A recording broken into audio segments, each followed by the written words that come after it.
Última hora, la bestia ha caído y el infierno en la tierra acaba de perder a uno de sus demonios favoritos. Imagina despertar con el estruendo de botas tácticas destrozando la puerta de tu vecino con luces estroboscópicas rebotando en las ventanas y el grito seco de al suelo, rompiendo el silencio de la madrugada. Eso no es una película de acción. Es lo que vivieron los habitantes de Tlalnepantla este 12 de enero, cuando la falsa paz del Estado de México se hizo pedazos para dar paso a la justicia más cruda. No iban por un ladrón de carteras, iban por un carnicero. Su alias lo dice todo.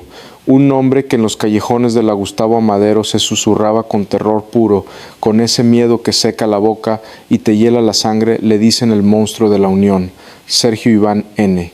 Amusonei, el heredero del trono de sangre de la Unión Tepito, pensó que era intocable, que podía seguir cobrando vidas y derechos de piso desde su escondite suburbano, pero se equivocó y su error tiene nombre y apellido, porque mientras él dormía tranquilo creyéndose el rey del Hampa, una maquinaria de inteligencia diseñada bajo la doctrina de Omar García Harfuch, ya tenía el colmillo clavado en su yugular. La orden fue clara, brutal y sin derecho a réplica. Búsquenlo hasta debajo de las piedras y tráiganlo. Hoy se acaba su reinado. El operativo fue una tormenta perfecta. Elementos de la Fiscalía y la Secretaría de Seguridad Ciudadana no tocaron el timbre, derribaron el muro de impunidad que este sujeto había construido durante años. Se le acusa de dirigir a los Orejones una célula tan sádica que su sola mención hacía que los comerciantes de la Nueva Tzacualco prefirieran bajar la cortina y perderlo todo antes que enfrentar su ira. Extorsión, venta de veneno, incidentes graves a sangre fría. Este sujeto no administraba un negocio, administraba una carnicería humana al servicio de las sombras. Se creía protegido por la frontera invisible entre la Ciudad de México y el Estado de México. Es el limbo donde tantas ratas se esconden. Pero la estrategia de Harf no conoce límites geográficos ni perdona códigos postales. Cuando el objetivo es de alto impacto, la frontera se borra y la garra del Estado alcanza. Lo cazaron como un animal acorralado. Las cámaras del C5 lo vieron, los informantes lo vendieron y la ley lo aplastó cuando lo sacaron esposado, con la mirada perdida y el rostro desencajado. No se veía al monstruo que ordenaba eventos graves por teléfono. Se veía un cobarde que acababa de descubrir que su tiempo se había agotado. El barrio observaba desde las ventanas entreabiertas con una mezcla de morbo y alivio, viendo cómo subían a la bestia a una camioneta blindada directo al reclusorio Oriente. Parecía el final perfecto para una historia de terror urbano. Las torretas se alejaban, el polvo se asentaba y los titulares de prensa comenzaban a redactarse con tinta roja. Pero cuidado, porque en el mundo del narco, cuando cortas una cabeza, el cuerpo todavía se mueve. Y lo que encontraron en el teléfono celular que este sujeto apretaba en su mano al momento de la captura no son solo números o mensajes, es una lista que amenaza con salpicar sangre mucho más arriba de lo que nadie imagina. Y el primer nombre en esa pantalla hizo que hasta los oficiales más duros tragaran saliva. Las calles de la colonia Nueva Tzacualco y Vasco de Quiroga no duermen tranquilas, vigilan con un ojo abierto. Es esa franja gris donde la Ciudad de México se desborda hacia Tlalnepantla, un laberinto de asfalto roto y negocios familiares que luchan por sobrevivir entre la inflación y la extorsión. Aquí el aire de la mañana suele oler a aceite quemado y prisa urbana, pero bajo el mandato de los Orejones, el ambiente tenía un peso distinto, metálico, asfixiante. Esta célula, nacida de las entrañas de la Unión Tepito, no operaba con discreción, operaba con terror absoluto. Sergio Iván, alias el M24, había convertido esta zona en su feudo personal, extendiendo sus tentáculos desde el corazón de la capital hasta los municipios colindantes del Estado de México. Se sentía seguro cruzando la frontera estatal, creyendo que la línea imaginaria entre entidades frenaría a la ley. Su refugio en Tlalnepantla era una casa que intentaba pasar desapercibida, pero que gritaba anomalías a quien supiera observar. Demasiado silencio en una calle ruidosa, demasiadas miradas bajas cuando pasaban sus hombres. Se dice que el M24 se movía como un fantasma protegido por la reputación sangrienta heredada de su antiguo patrón, el Lunares. Pero el domingo 12 de enero la atmósfera cambió drásticamente. A las primeras horas del día, cuando el frío calaba los huesos, no se escucharon las motonetas de los cobradores de piso. Se escuchó el rugido contenido de motores oficiales. La anomalía fue la presencia masiva de la autoridad en un territorio que el crimen reclamaba como suyo. Agentes de la Policía de Investigación y de la Secretaría de Seguridad Ciudadana se desplegaron con una coordinación que heló la sangre de los halcones en las esquinas. No fue un patrullaje de rutina, fue una invasión táctica. Los vecinos asomados tras las cortinas vieron algo que no encajaba en su realidad cotidiana. El Estado estaba ahí firme, armado y listo para derribar puertas. Pero lo que los agentes encontraron al cruzar el umbral de ese domicilio no fue solo a un capo acorralado, fue la evidencia física de que el monstruo no trabajaba solo. Sobre una mesa, un objeto vibraba incesantemente, iluminando la habitación oscura con una notificación que lo cambiaría todo. El sonido de la madera astillándose fue el único aviso que recibió el crimen esa madrugada. No hubo timbre, no hubo advertencia verbal previa, solo el golpe seco y brutal del ariete táctico reventando la cerradura de seguridad, seguido por el destello cegador de las linternas que cortaban la oscuridad del pasillo como cuchillos de luz. Policía de investigación, manos donde pueda verlas, el grito de los agentes rebotó en las paredes desnudas de la casa en Tlalnepantla. En el interior, el caos duró menos de 40 segundos.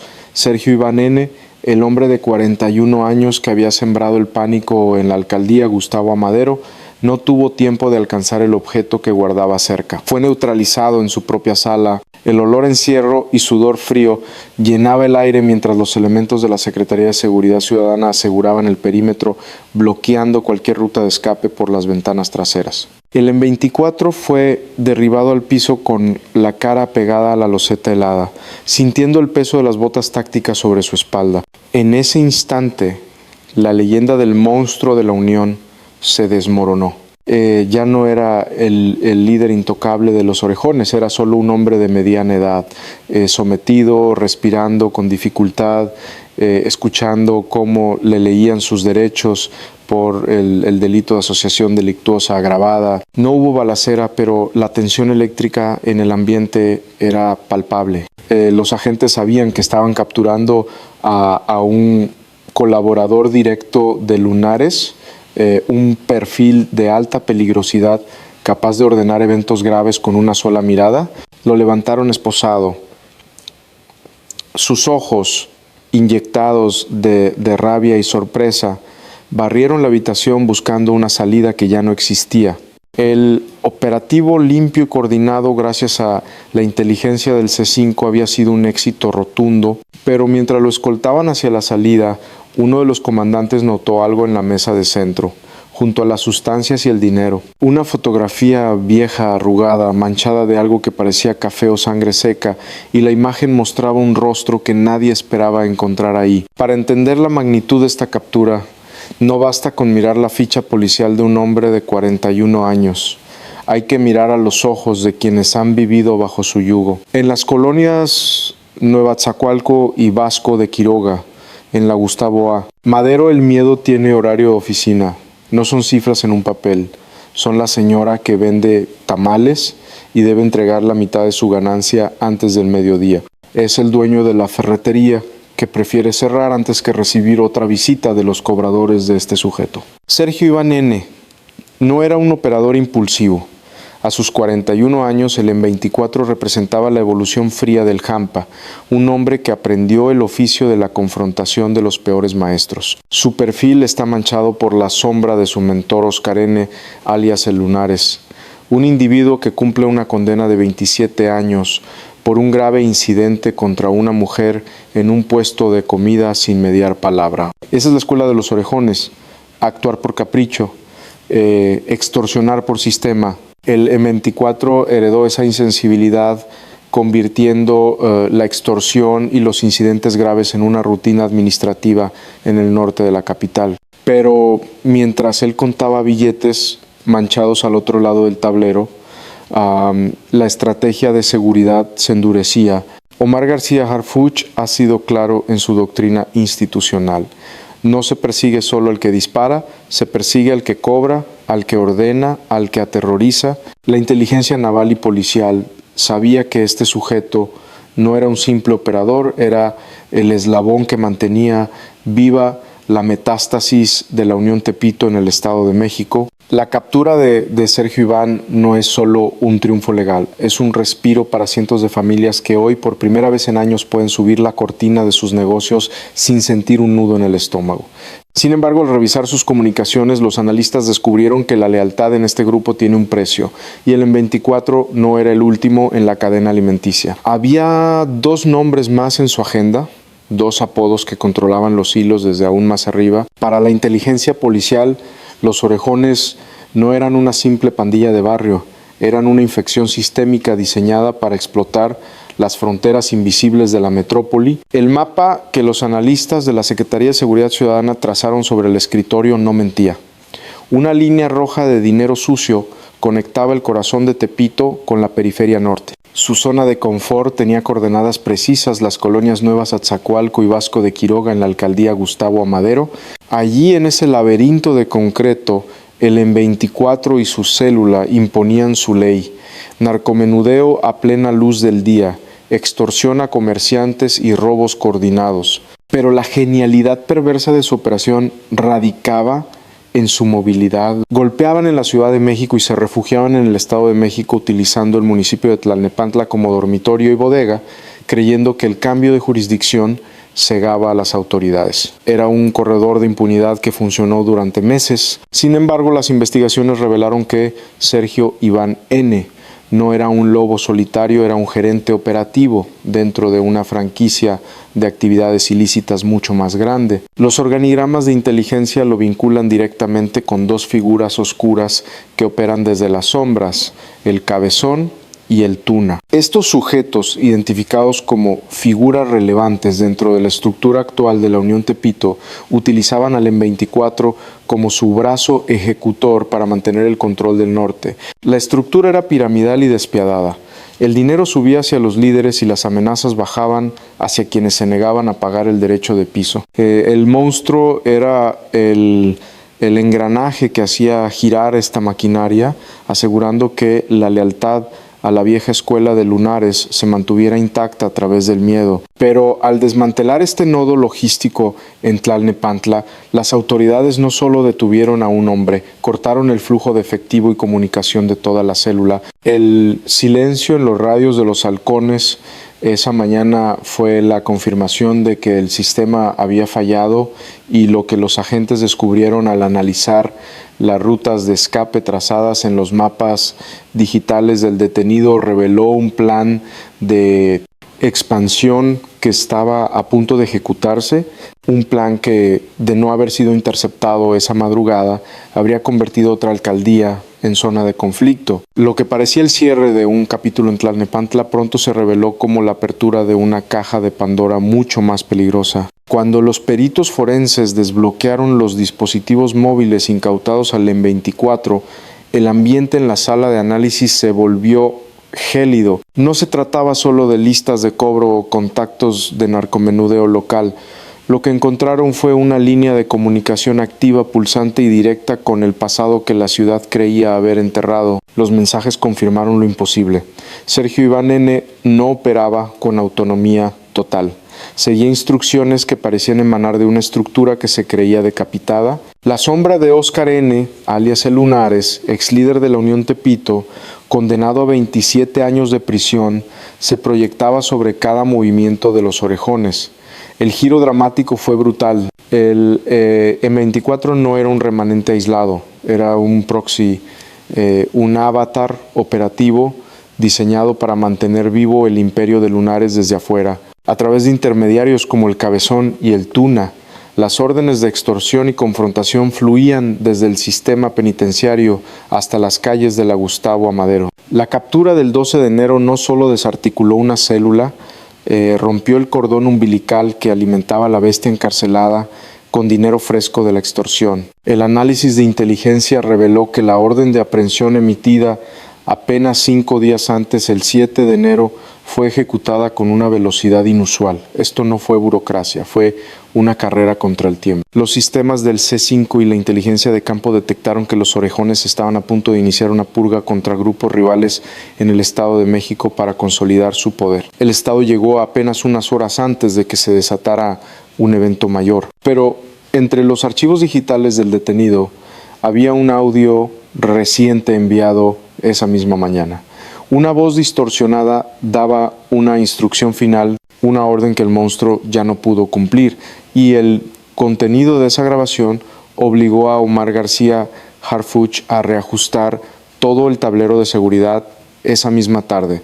La respuesta ante la amenaza detectada en ese audio no se hizo esperar, fue inmediata, vertical y absoluta. Desde el centro de mando, la figura de Omar García Harfuch se hizo presente no solo como un supervisor, sino como el arquitecto de la contención. Al recibir el informe detallado sobre la estructura de los orejones y su vínculo activo con los líderes históricos de la Unión, su postura fue tajante. No bastaba con una detención aislada. En Tlalnepantla era necesario enviar un mensaje de fuerza que resonara en ambos lados de la frontera estatal. La coordinación entre la Fiscalía General de Justicia y la Secretaría de Seguridad Ciudadana se activó bajo una premisa que Harfuch ha convertido en ley. La división territorial es administrativa, no operativa. El crimen no tiene fronteras. Y nosotros tampoco. Bajo esta directriz, el secretario Pablo Vázquez Camacho ejecutó la instrucción de mantener una presión asfixiante sobre la zona. Se ordenó el despliegue de células de inteligencia en los puntos ciegos de la alcaldía Gustavo Amadero y sus límites con el Estado de México, saturando las colonias Atzacoalco y Vasco de Quiroga con ojos invisibles. La estrategia fue clara: negar el terreno. Si el M24 era el enlace, había que cortar todos los cables que conectaban su celda futura con sus operadores en la calle. En una comunicación interna con los mandos operativos, la línea institucional fue devastadora. No estamos aquí para administrar la confrontación, estamos aquí para extinguirla.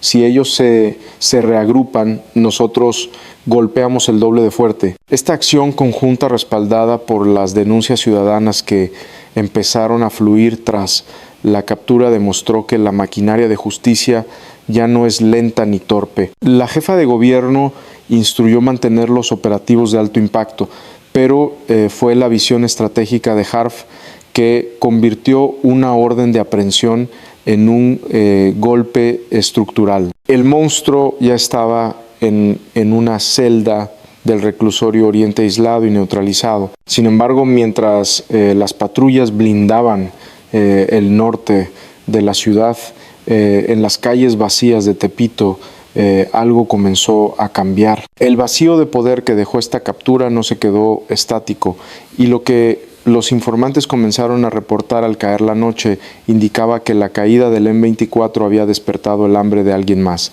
El reclusorio preventivo varonil Oriente tiene un sonido particular.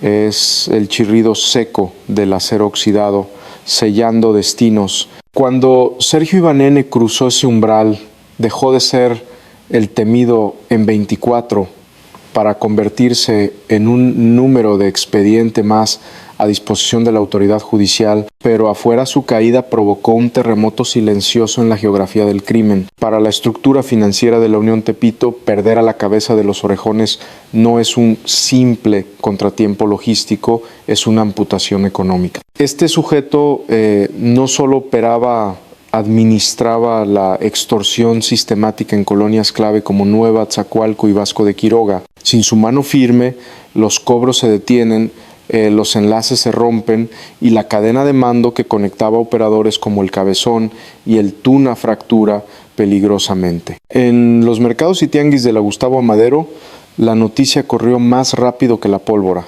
Ya lo agarraron, se susurraba entre puestos de comida y locales comerciales. Hubo quien respiró aliviado, quien se atrevió por primera vez en meses a no separar la cuota de la semana, pero el alivio en esta zona siempre viene mezclado con el vértigo, porque en el ecosistema del crimen organizado la naturaleza aborrece el vacío. La detención lograda por la coordinación entre la Fiscalía y la Secretaría de Seguridad Ciudadana envió una onda de choque moral. La lealtad a figuras míticas como el Lunares ya no garantiza protección, garantiza una celda. El mito de la impunidad se quebró esa madrugada en Tlalnepantla. Sin embargo, la victoria táctica trae consigo una amenaza latente. Con el monstruo enjaulado y sus operadores dispersos o escondidos, el territorio queda expuesto no solo para la paz que busca el Estado, sino para la disputa interna. Mientras la ciudad celebra una noche sin su verdugo en los rincones oscuros de la zona metropolitana, otros ojos ya miran el trono vacío con hambre. La captura detuvo al hombre, pero no eliminó la ambición del grupo. Y el lunes por la mañana, un detalle inquietante apareció en el entorno digital de la banda, una señal de que la bestia, aunque herida, intentaba dar un último zarpazo. El 13 de enero de 2026 amaneció con una verdad impresa en cada titular. El M24 ya no camina libre. Las redes sociales estallaron. No era solo la noticia de una captura más, era la confirmación viral de que en la zona metropolitana ni siquiera los monstruos son intocables. La imagen de Sergio Iván N. siendo trasladado hacia el reclusorio Oriente se compartió miles de veces, convirtiéndose en el símbolo de una batalla que el Estado por esta vez ganó con contundencia. Pero más allá del ruido mediático queda la lectura política y estratégica. La coordinación entre la Fiscalía de la Ciudad de México y las autoridades del Estado de México no fue un accidente burocrático, fue la ejecución precisa de una doctrina de seguridad que lleva el sello de Omar García Harfuch. El mensaje enviado desde las oficinas centrales fue devastador para el crimen. No existen fronteras seguras. Si lastiman a la ciudad, los buscaremos donde se escondan. Esta operación en Tlalnepantla demostró que la inteligencia del C5 y la fuerza operativa pueden cruzar líneas invisibles para arrancar de raíz a células como los orejones. Sin embargo, mientras el sistema judicial determina la sentencia de este sujeto en las calles de Gustavo Amadero, el aire se siente diferente. Es un aire más ligero pero cargado de memoria, porque una detención no borra el pasado, no devuelve el dinero de las extorsiones, ni resucita a los que cayeron bajo la operación del monstruo y sus jefes. El Lunares, el Cabezón y el Tuna. Hoy la justicia tiene un rostro y un nombre tras las rejas. El Estado cumplió, golpeó y se mantuvo firme. Pero la verdadera victoria no es la captura, es que mañana un comerciante abrirá su negocio sin miedo a que suene el teléfono. El monstruo ha sido enjaulado, sí, pero en un país donde la hidra tiene muchas cabezas, la vigilancia no puede pestañear ni un segundo. Esta historia termina aquí, pero la guerra contra el silencio continúa. ¿Y tú crees que la justicia debe ser implacable y que nadie debe vivir de rodillas ante el crimen? Comparte este video porque el miedo solo gana cuando nosotros callamos, y hoy nosotros decidimos hablar.